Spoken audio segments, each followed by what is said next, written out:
જય દ્વારકાધીશ, જય ગૌ માતા। સ્વાગત છે તમારું મારા નવા વ્લોગમાં। અને અત્યારે સવારના 10 વાગી ગયા છે અને આપણે જો ઘરનું બધું જ કામકાજ કરી અને જો આપણી ગાયોને ભેંસોને પાણી પાય અને લીલો ચારો નાખી દીધો છે આપણે રજકો, અને અડધાને આપણે લીલી જુવાર નાખી છે, કેમ કે આ નંદનીને રજકો બહુ નથી ફાવતો એટલે આપણે લીલી જાર વાટીને નાખી છે। કા નંદુ? નંદનીને રજકો ફાવતો નથી। અને આ બાજુ જો બંસી ને બધા ખાય છે રજકો, અને આપણે પાણી પાઈ લીધા છે અને નીણ પણ બધા નખાઈ ગઈ છે। અને જો આપણે મસ્ત સાયો થઈ ગયો છે, કાંઈ ઘટે નહીં એવો લીલો છમ સાયો છે। અને જાનવીન પપ્પા શું કરે છે? આ બાજુ જો એ ગોરસ આંબલીના કાતરા ખાય છે નવરા થઈને। કાતરા પાડો છો? હા। જય માતાજી, જય દ્વારકાધીશ બધાને। હાલો કાતરા ખાવા, હાલો કાતરા ખાવા આવી જાઓ। જો જાનવીન પપ્પાએ કાતરા મસ્ત પાડ્યા છે અને આપણે તૈયારમાં જ ખાઈ લઈ। કા જો કાતરા પણ બહુ મસ્ત છે અને આ ઉનાળા માટે બહુ ઉપયોગી હોય છે। કાતરા પાડો ત્યારે કેવી બાળપણની યાદ આવી જાય છે ને। નાના હતા ત્યારે બહુ આવા કાતરા પાડીને ખાધા છે। જો અત્યારે પાડે છે। જો અમારે બે જગદંબાઈ વાલીઓ આવે છે, બે જીવ થઈને મામાને ઘરે।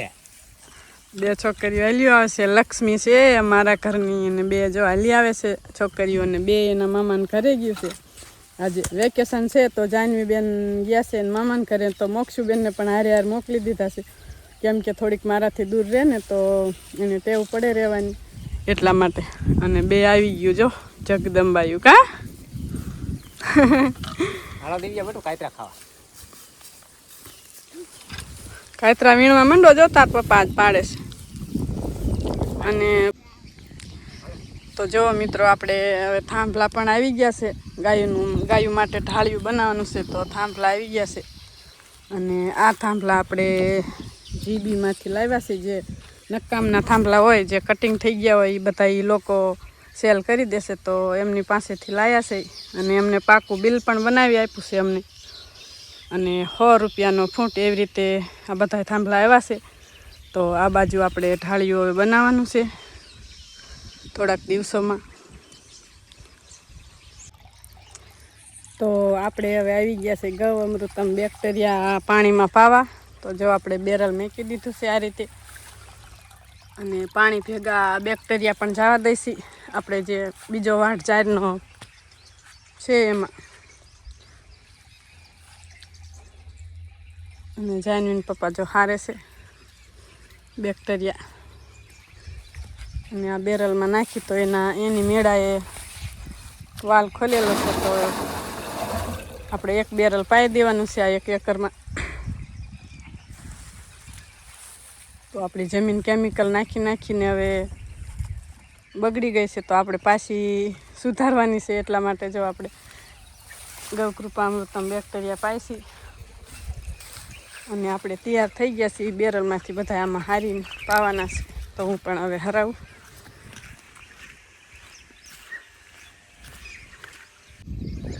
તો આપણે બેક્ટેરિયા પણ જો આપણે આ વૃક્ષો વાયા છે આંબાની એવું, એમાં પણ પાવાના છે। તો વૃક્ષોમાં પણ બેક્ટેરિયા બહુ ઉપયોગી હોય છે, અને અત્યારે ઉનાળો છે તો ઝાડને પાણી પણ બહુ પાવા પડે છે, અને હારે હારે આપણે બેક્ટેરિયા પણ પાઈશી। તો આ બાજુ એક નાનો આંબો છે તો એમાં પણ હવે પાઈ દઈ। જો અહીંયા પણ મસ્ત એક આંબો છે, તો આંબાનો વિકાસ સારો થાય છે આ બેક્ટેરિયા પાવાથી।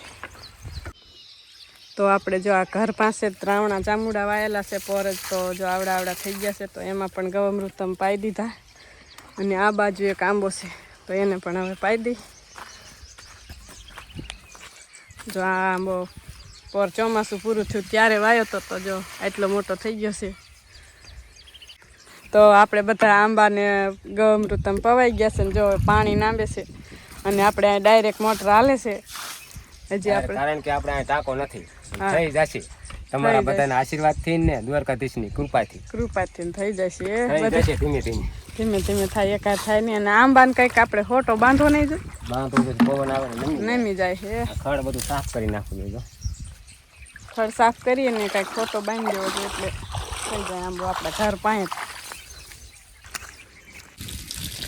તો જો આપણે અળસિયાનું પાણી પાવાનું ચાલુ કરી દીધું છે. અને ઉનાળો છે તો પાવા પડે, જરૂરી પાવા. એટલે આપણે પાઈપી અને પછી આમાં ગવમૃતમ બેક્ટેરિયા છાંટવાનો છે તો મસ્ત ખાતર બને છે. આમાં ગવમૃતમ બેક્ટેરિયાનો પણ છંટકાવ કરવાનો છે આની ઉપર. પહેલાં આપણે પાણી પાઈ દઈએ અને પછી બેક્ટેરિયા છાંટશું. તો આપણે જો પાણી બધું પવાઈ ગયું છે ને આપણે બેક્ટેરિયા છાંટવાના છે. બેક્ટેરિયાની સુગંધ અળસિયાને બહુ ગમે છે તો બેક્ટેરિયા છાંટી દઈ પહેલાં. પાણી બધું છટાઈ ગયું.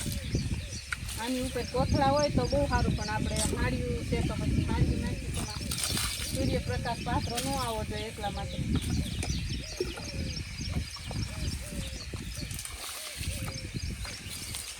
જાંબુડાને પણ ફાલ આવી ગયો છે. જો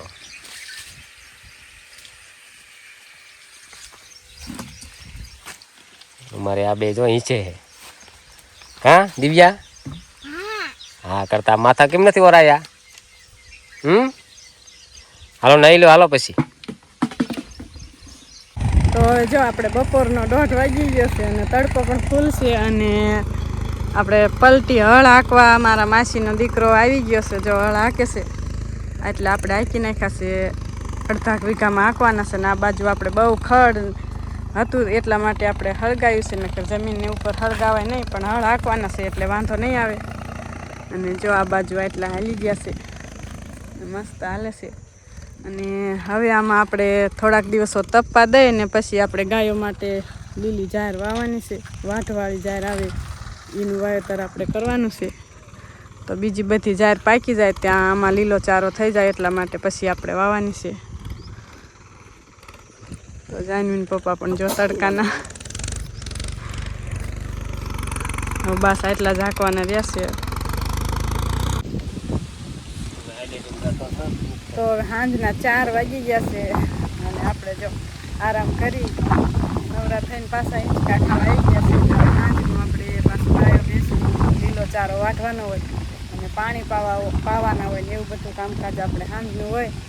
તો હવે એકાદ કલાક પછી આપણે વાઢવા જવાનું થશે અને પાણી પાવાના થશે માલને, અને પછી મિલ્કિંગ કરવાનું થશે.